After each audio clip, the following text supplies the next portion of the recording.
saying Bitcoin really is money, sound money, and a store of value. I believe so. And I think Bitcoin has now crossed that chasm. We're seeing more and more very, very intelligent investors, right? The Druckenmillers and the Paul Tudor Jones and these guys, like they understand the system. And you're getting more and more of these extremely bright people. And if you look at the pool of Bitcoiners, generally speaking, they're left of field. They think about the world differently. They go down deep rabbit holes. They've had to build conviction in an asset that the world has been telling them that they're wrong for years and years, quite strongly. So in order to come to that very consistent, cohesive conclusion that, no, this thing makes a hell of a lot of sense, you kind of look at all these smart people and you go, am I going to bet against all these guys? Probably not, right? So I think over time, the market is working out that Bitcoin is special, it's different, and it has a role in portfolios, both from just a simple financial performance perspective, but also from a fundamental perspective. It does compete with gold. And more recently, like literally in the last week, we've flipped silver. Silver's a 5,000-year-old secondary monetary asset. And Bitcoin has taken out its market cap and is just consolidating up here at 90K, which is $1.8 trillion. This is quite remarkable, right? So I think it has put itself on the world stage, and it is undeniable at this point. I would agree. You're an on-chain expert. How does human psychology and behavior relate to on-chain data? Yeah, so this is really a great question, and to me, it's the core of what makes on-chain data so interesting. So let me just quickly define what on-chain data is. Essentially, Bitcoin is just a big append-only spreadsheet. Every 10 minutes, we add a new row of information saying who sent coins from A to B. And one of the great constants in markets is that we all respond to fear and greed. All of us will, again, if you turn your portfolio up to a very, very high number, you're going to look at it and go, oh, I mean, that's life-changing, right? So some people are going to take those profits. And likewise, when you first get into a market, most people don't have the experience. So they will buy when it feels really good, which is usually when the price is going higher.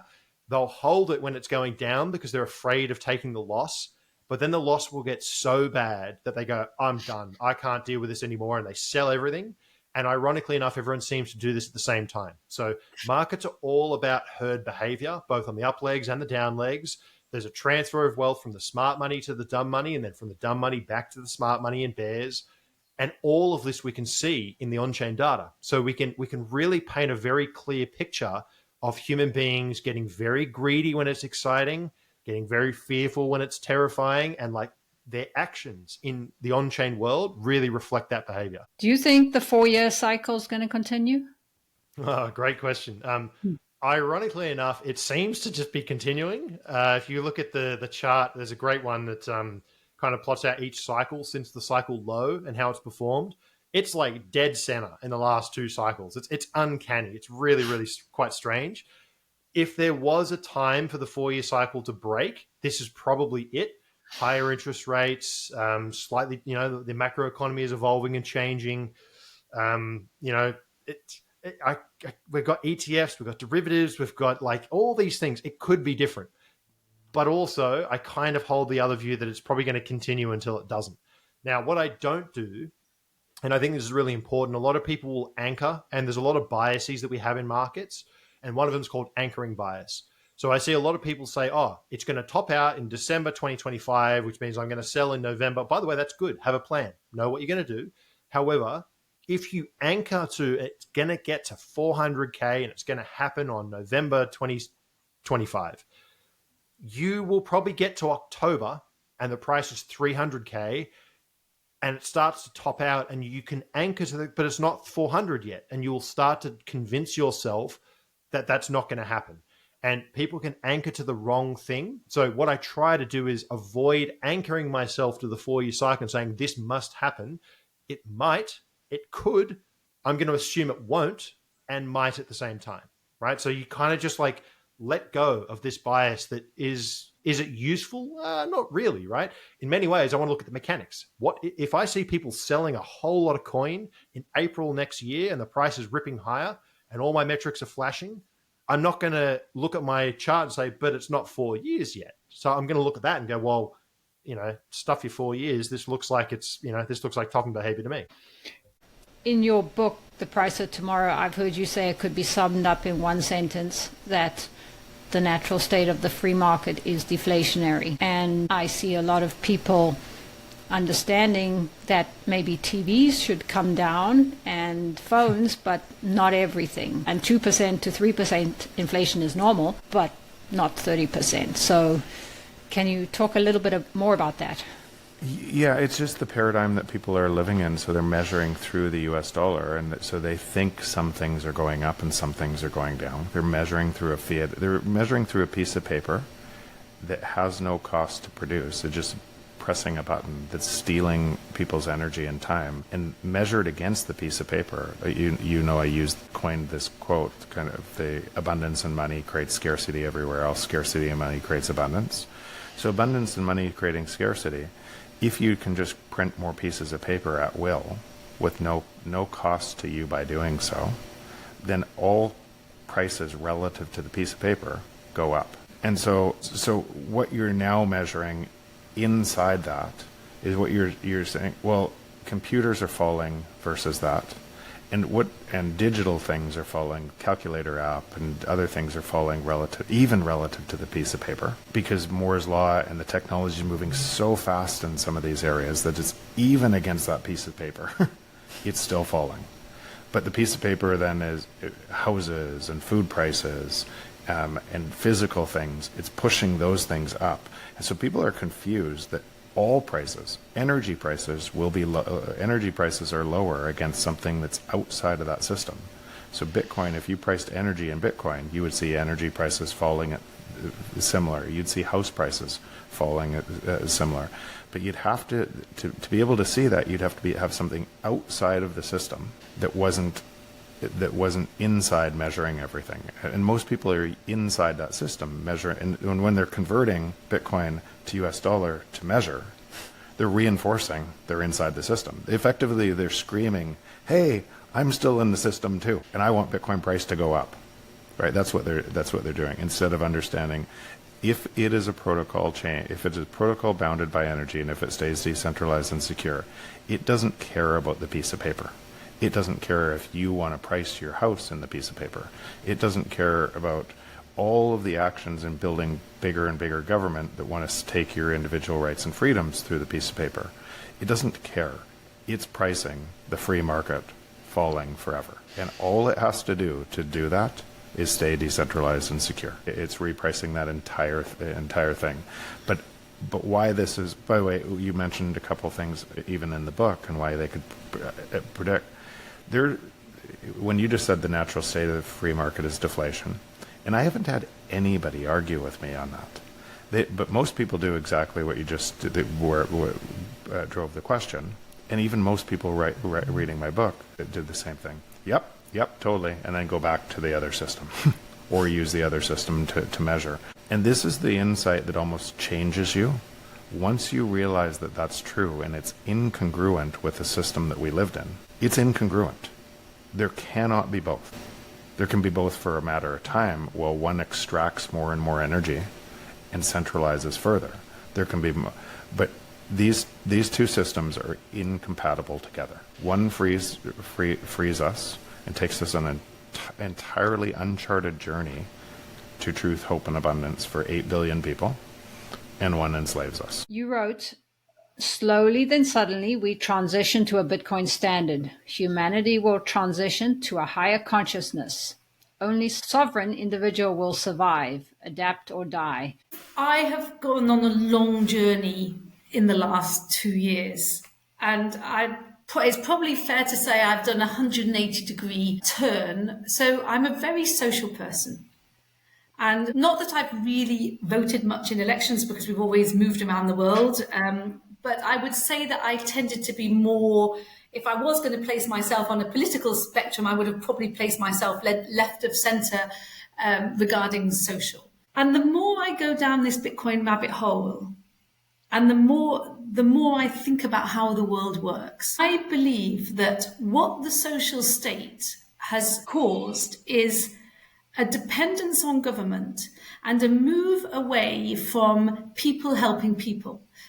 And I have mostly lived in villages And I love living in villages because you still see the old world. So, I've got a bit of an odd situation at the moment. I live in my old family house, but all my children have left home, and I'm filling my house with all odds and sods. I've got this chap from Gambia who's a refugee, but now he is able to work in Germany. I actually live with a colleague, and I think that this is the way that society should be. That I will help you in your moments of need, and you will help me in my moments of need, and you are responsible for yourself, and nobody is coming to help you. And I think we need to learn that. We're lulled into this false sense of, if I pay in my pension over years and years, I'm going to get some pension out until the day that I die. No, you're not. No, you're not. And I think this is one of the things that hits the women quickest. And what I'm interested to find is that the more women of my age, and I'm 54, more women my age understand Bitcoin than younger women, because we know we're heading towards retirement. We've maybe taken time off to bring up our children. You have a look at what your pension's going to be and you think, oh my goodness, that I'm not going to survive on that. I mean, my pension is 320 euros or something a month. I have brought up 4 children. I have given the biggest gift to society, but it's not been valued at all, and I'm not going to get a pension when I get older. And nobody's going to get a pension, because whatever pension, I mean, you said you come from Zimbabwe. Well, when we were over in Zimbabwe, you walk along the street and you're kicking the $1 trillion bills that are lying on the floor. This is what is going to happen eventually to every single fiat currency. So you might be thinking that I'm going to get, 2,000 euros pension, where it's not going to be able to buy you anything. You might be able to get a loaf of bread with it. And so in the end, I think that you need to look after yourself, you need to look after your family, and you need to look after your neighbours.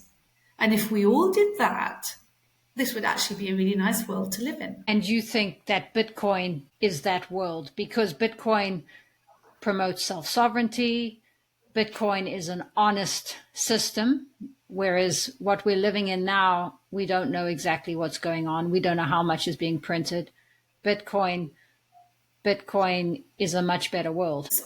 Bitcoin is a measure of energy. That's all it is. It's a reflection of energy. And so I think that society will then have to take a good, long, hard look at itself and say, what really is important to us and what do we really need to be a healthy, sustainable society? But either way, they're going to print money. But either way, you saw the math. It's just math. Nobody can outrun the math. And so it's just a question: are they going to decrease regulations to get more productivity, or are they going to increase regulation and waste money on certain unproductive green energy initiatives or unproductive expenses that we're just sending money around the world for wars that we're proxy to, that we're not really part of? That's not really productive for us. Though you could argue that it's productive for the defense contractors, and it likely is. So, but it's hard to tell. A lot of that is hidden. So yeah, either way though, they're going to print. They're going to print money. The monetary system is the way it is. The incentives are set up the way they are. And I expect that we will have an expansion of the money supply and eventually more inflation, especially asset inflation, which is good for Bitcoin eventually, no doubt about it. And so, I don't like giving price targets. I hate it. But do I think we're going to be in price discovery mode in the next year, meaning above the last all-time high? The answer is yes. I do believe that. What else have you learned from Bitcoin? The things that we didn't talk about is the humanity that is around the humanitarian aspects of Bitcoin, helping people store their money and get away from places that are oppressive, either from oppressive regimes or oppressive financially because of hyperinflation. Talk about Zimbabwe. Zimbabwe, I just read, it's come to light that they haven't backed their current currency with enough gold. And so they're going to have to devalue it, from what I understand. Again, that's just more corruption or incompetence, or maybe both. And so how do you escape that? If you're in there and you're saving your money in the Zimbabwe currency, you don't want it in a currency that's super inflationary. Argentina is fixing things, but we've seen over the years, Argentina, Venezuela, Egypt, Lebanon, we've seen places that have high or hyper inflation. And so if you're in those areas, you want to protect your money that you've hard earned and you're saving. But I've also seen it help people escape oppressive regimes and get away from oppressive governments. And they do that by turning all of their assets into Bitcoin and walking across the border with nothing on them. All you've got is 12 words in your head. And if you know those 12 words in your head, it's not that you're taking Bitcoin anywhere with you. It's that it's following you wherever you go. It doesn't matter where you are. Bitcoin is global, and it's protected on a global network. It's not in a wallet. It's not in your phone. It's not on your bank account. It's everywhere. And so it can help you escape an oppressive regime. Do you also see that Bitcoin will become a medium of exchange in order to survive? Well, Bitcoin already is a medium of exchange, right? I mean, we're living our best lives in a country where magic happens every day, right? See that light switch? Like, I call that the magic fairy switch. Like, we all wake up and we hit that switch and we hit the button on our magic espresso machines and things happen for us. Like, the rest of the world doesn't live that way. And the rest of the world also doesn't have a functioning currency. Most currencies are pegged to the dollar, but there are a lot that actually are completely decoupled from the dollar and, lose tremendous value for their citizens. And, much in the way I don't want to hold another nation's currency. I don't want to store my short-term value in the Naira or the peso. Those people also don't wish to store their value in those things, right? The people that live within those countries don't wish to store their value. And in many countries, it's actually illegal for them to hold US dollars, or it's illegal for them to hold over a certain amount of US dollars, whether that be $20, $100, a couple of $1,000. You can't in any country basically store all of your wealth in dollars, not that you'd want to, right? It'd be better than the currency in Egypt or Turkey, but currency and money are not the same. And that is a fundamental blip that we have. That's a fundamental gap in our knowledge. In my opinion, I feel that in the US especially, we do not understand that those are two different things. Cigarettes can be currency, right? Depending on your circumstance, you could use any number of things for currency. AA batteries, 9mm ammo, M&Ms. Maybe it's bottled water in a hurricane situation. Like, any of those things can be considered currency, but they're not, you wouldn't store your wealth in those for the long term. Elon Musk does not store 1% or more of his wealth in dollars. Dollars are a token. They are a mechanism for exchange. They are not a mechanism for saving. And so the world is now seeing that we have a monetary technology where they can save their wealth. And actually yesterday, BlackRock came out with a statement and said, we are seeing Bitcoin emerge as a global monetary alternative.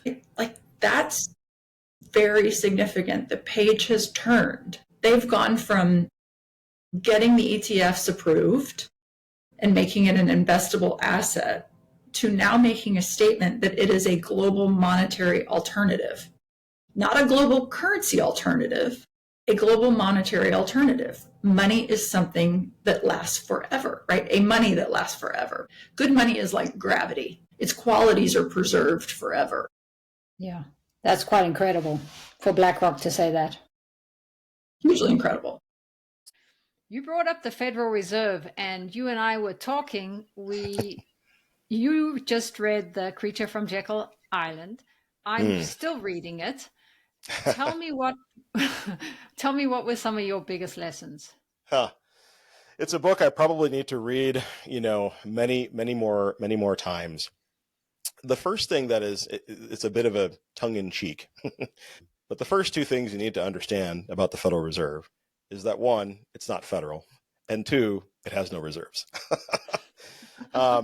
It's interesting to me that it's actually this kind of cartel that, if the book is to be believed, and that its foundation in, prior to 1933, before it was enacted, is that it's really this kind of lender of last resort cartel, and that there's a desire to make it seem like a government entity, make the building of marble, have this seal that's on our fiat currencies that looks very, very official. It's signed off by the Treasury Secretary as well, so it looks very very official. But it's a separate entity. It's a separate private entity. That's the first takeaway that I was kind of surprised to really see. One of the other takeaways that I was surprised to see is that it's not the first attempt to create a central bank in the U.S. That there had been, I don't remember right off the top of my head, but several, like 2 or 3 other attempts that had failed to try to get a central bank stood up. So there was a strong desire in the banking sector to create this lender of last resort with control of the currency and so forth. And so I thought that was an interesting bit of history. And I guess I would say that the third is that, with all of these institutions, the Federal Reserve, the IMF, the World Bank, that become kind of these supranational people that are more globally minded in terms of, like, we would call them globalists, right? That really have a view of not really promoting the sovereignty necessarily of individual nations, but really trying to have this broader world kind of government, right? And you see that in, like, Davos, Switzerland, with the World Economic Forum, and that happens every winter, and that's kind of that they're moving more towards that desire of empowering and strengthening those supra-governmental organizations, like all the central banks. Them all working together, kind of whether with or against their own citizens, and then the IMF and World Bank, etc. So that was another thing I was kind of like, wow, like, do people really understand that? Is that good for our own nation? We should have that frank dialogue. I think our citizens should have that, first get educated and understand it. But what really is happening is that they're not educated about these things. I tend to find only people that have studied, Murray Rothbard, or Ludwig von Mises, or other Austrian economists. Only they kind of question and raise their hand and say, wait a minute, is this the direction that America or other countries should go? But because people aren't educated, they're not even able to ask the question. So I think reading something like The Creature from Jekyll Island and just get educated so that you can make an informed decision, I think everyone should read that book. It should be required reading for sure. How has Bitcoin changed you? I think that the biggest thing about Bitcoin is that I've recognized that when I am able to simply just save in Bitcoin, I no longer have to, one, constantly think about where I'm going to get money from. I'm no longer having to spend all of this time researching the financial markets, figuring out how to invest, looking at all of these various assets, because I would say the financial industry, the investment industry, is a byproduct of broker money. If we had money that allowed us to store value, 95% of the financial industry would not exist, because people would be able to simply store value in their purchase in their currency. They wouldn't have to go elsewhere and seek an investment vehicle. And then two, it really has shifted how I think about how I show up. When all of a sudden I'm saving in Bitcoin and I'm extending my time horizon, how I think about things, I want to have kids. I want to be able to, I see that when I'm saving for a property, house prices are coming down in relation to Bitcoin. It's allowing me to think about the future. It's allowing me to think about how I want to show up as an individual. And so going back to these areas of time preference is making me think longer term. Meaninglessness, or instead I'm getting meaningfulness. I'm able to find meaning in my life. I'm able to find these areas that really fulfill me. And not only that, I'm helping others in their journey and supporting them in finding that fulfillment. And then also this compassion and altruism. As purchasing power in the long term increases instead of decreases, well, I've got more capacity to be compassionate and altruistic in society. I've got more capacity to show up authentically. And I have felt this even since, like, I've only been investing in Bitcoin for five or so years. And in that 5 years, it's completely changed how I think about myself and how I show up. It's changed my psychology. And I truly, I think I feel honored to be able to have this opportunity to even have stumbled across Bitcoin and to, based upon my childhood experiences, my like teenage experiences, in my 20s, to be able to see Bitcoin and try to see it more objectively as opposed to question it and approach it from a place of skepticism. Do you still invest in real estate as an investment?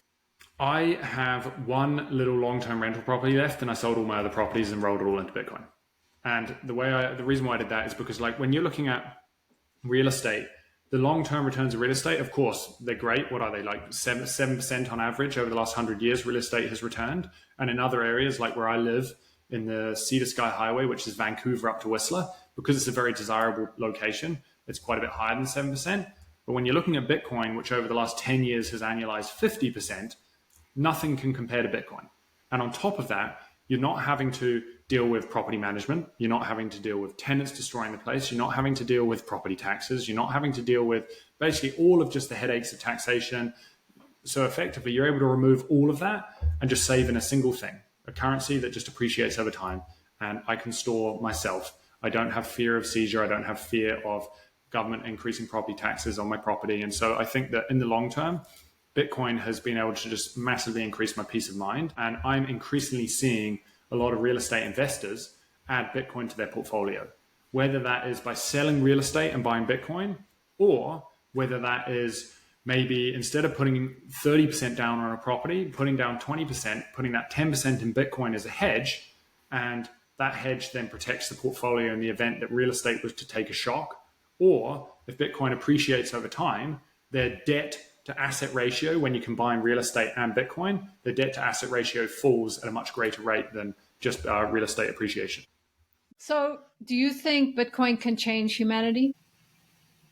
I think humanity can change humanity, but Bitcoin is definitely I don't like calling it a tool, but it's a modality, right? Like it's definitely a modality that can contribute to creating a new humanity instead of trying to fix the system from within the system. Yeah. So a side rail that we can opt into to have a more fairer, honest, decentralized, no printing.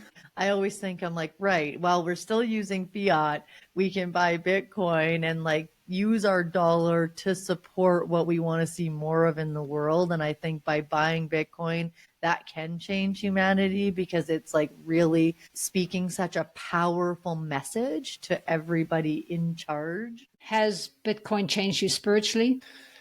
I would say so. I had a psychedelic journey in 2022 when I was in Costa Rica, and I couldn't help seeing many similarities between the medicine that was very clearly some level of a spiritual being with Bitcoin, which is some level of consciousness. It's like if you think about human knowledge, right? Human knowledge all pulled together is some level of consciousness. So the internet could be considered as consciousness. That's why AI could be considered as consciousness. When you have so much input into this network, it almost feels sometimes like Bitcoin is breathing, right? There's something there and viable.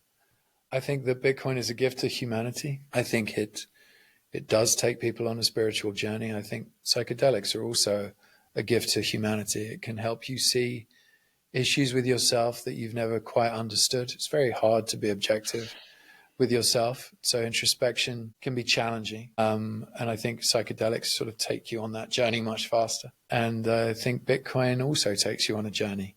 It takes you on that journey, as I said, to a longer term mindset. And that is a spiritual journey. But I believe that there is an argument to say that there's a level of consciousness here that whoever Satoshi was, be it a she, he, or a group of people or an alien, it was a gift to humanity that was given, and it was so perfect in its conception that I find it very hard to imagine that this was just by luck. And this is the perfect asset. It's the perfect thing to take our world forward. And I think it comes at a very important time.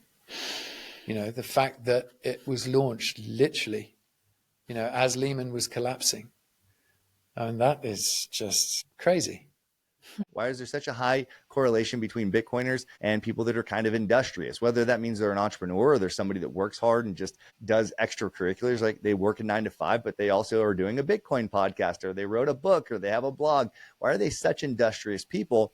I think it's because we're seeing that the way the world works, the old paradigm, isn't the way we want the world to be. And there's a new and better way to do things. And it's small and it's been germinating for a while, but it's a much healthier way. That the old system is one that's predicated on keeping people weak, keeping people dependent, because that's how you maintain centralized authority.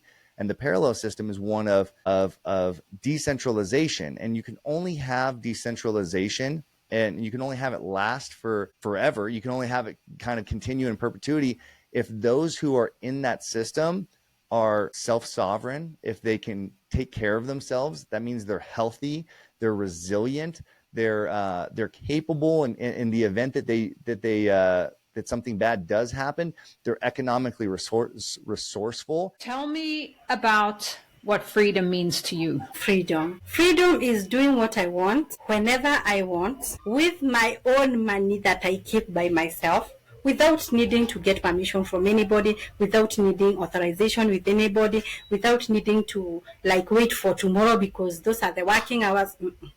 I have the money with me. I can buy whatever I want, wherever I want, whenever I want. That is the pure meaning of freedom. Yeah, I agree. Because that allows you to live the life you want to live and be who you want to be, right? Your authentic self. I keep saying that if you have Bitcoin with you, you can live in a bush somewhere, provided you have internet. Well, you're going to write your thesis on sustainable economics and Bitcoin. Yeah, we talk a lot about the triple bottom line in the sustainable economics, about social, economics, and environmental. So I'm going to try to argue that Bitcoin will fix all of those stuff. It's a more fair money. It's going to very sustainable, less consuming. And it's going to appreciate the value. So the economic stuff will take care of itself, I think. So it's a scarce resource, it's a scarce asset. I think it will fix everything. That's my thesis. So I think you're right. It would fix a lot of things, especially it would at least fix the base layer. I think so. To fix our incentives and our thought process, I think, and then we all will be better humans and make better choices. It's things that starts that way, I think. And do you think also it'll be better for the entire world? Yeah, I think so. Think long-term, saving for the future, eating better, less consuming, creating value. Yeah, I think it's less wars. Yeah, when you think about it, it should be so obvious, but it's hard for so many people still. But it's like a quick fix, almost. Feel like a cheat code, maybe. Yeah, and now it's chopping around 100. It's funny. I've heard so many great predictions. I heard Jack Mallers again said from 250 to 1 million. And I think if we get to 150, 200, we'll be great. What do you think? I think we've already won, to be honest. It's kind of like a rocket that's already made it out of the hardest part. It's like made it out of the atmosphere. And so this thing it will go up for a very long time. I think what's happening now is what they call game theory, where people are realizing the game used to be to accumulate as many dollars as you can every day. Like, how can I solve as many problems when I wake up, and where can I work to get as many dollars? But now you could see the shift. It's like everyone's trying to accumulate sats, sats are the smallest unit of Bitcoin. So it doesn't matter.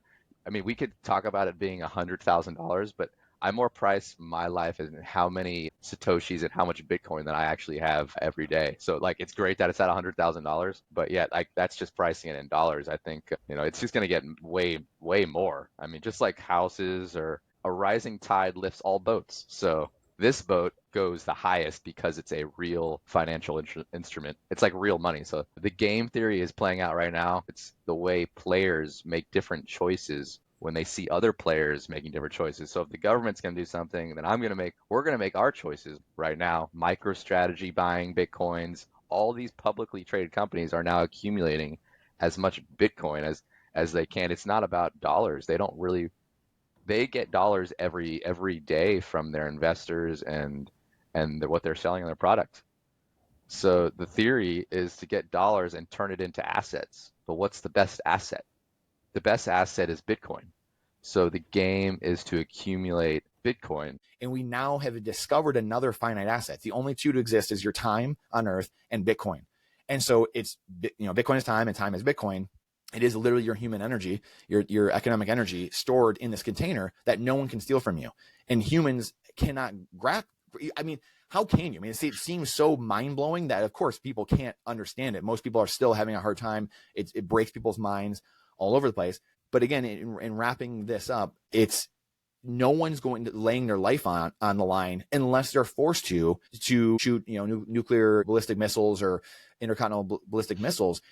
But I will do that for Bitcoin, right? You will do that for Bitcoin. People are laying their life on the line and will do it for Bitcoin, but they will not do it for fiat currencies unless it's a barrel of a gun. So that again tells you right there what the winner is, what the true money is, what the people want without being coerced and forced. So Bitcoin seems to be built natively into the Nostr protocol, which is a big plus, being a Bitcoiner, of course. But that's the cool thing about Nostr as well, is that it's not just a Bitcoin only space. Yes, you get paid in Bitcoin for your content, but I see people talking about food and photography. So there is a space for everyone on Nostr. Bring yourself there. And honestly, just be genuine, share yourself there. And not only do you get to share it with like-minded individuals, you get paid in Bitcoin. So that's a win-win. There are the three elements of money, and store of value is kind of the core of those things. And so in order to be useful as a medium of exchange, your money first has to be able to store value. And we're kind of in that spot where Bitcoin has demonstrated its ability to store value. It doesn't function very well as a short-term store of value because, if you have your money in Bitcoin, who knows what the price is going to be 2 weeks from now. It's kind of making that transition. And I think part of that transition is not only, people say Bitcoin may become less volatile, but really what's actually happening, I think, is the dollar and other fiat currencies are becoming more volatile. And so the value of Bitcoin is still and will continue to move pretty drastically compared to those things. But yeah, I think we're right in that transition period, and we're starting to see it a lot of places around the world with circular economies developing.